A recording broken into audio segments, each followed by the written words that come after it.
The community is coming together today at Fayetteville National Cemetery to honor a hero that was almost forgotten. I talked with friends and newfound family today that answered a call to step in and fill the gap. The carefully paved roads at Fayetteville National Cemetery were lined Wednesday with bikes, American flags, veterans, and civilians, all to lay Vietnam Army veteran Anthony Brody to rest. But one thing was missing. We're here today to meet this veteran's family. He's not alone.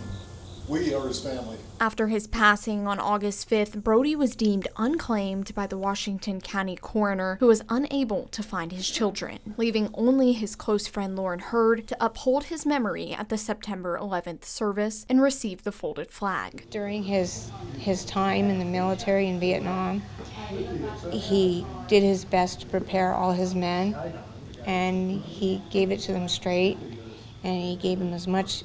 He was tough on them, but he was tough, and he told them why, so that they'd all come back, as many as possible. But Bo's Blessings, a local organization that supports veterans, answered the call to fill the gap. We step in and become his family, make sure he gets a burial with honors at the National Cemetery. Janny Lane says the organization has been stepping in as family for unclaimed veterans for 5 years, and making sure all veterans have a proper burial here in Fayetteville is personal. My son is buried here.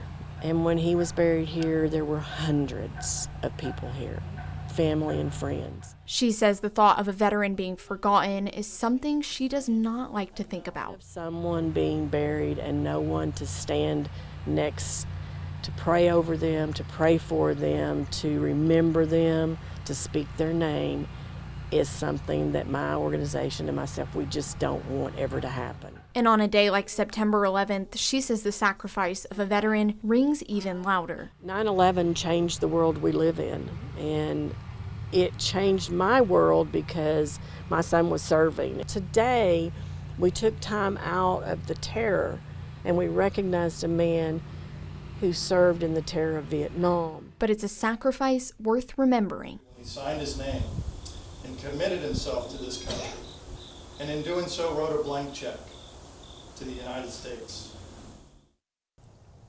During Brody's time in Vietnam, he became highly decorated, earning awards like the National Defense Service Medal and the Good Conduct Medal. In Fayetteville, Gabriella Phelan, KNWA, Northwest Arkansas News.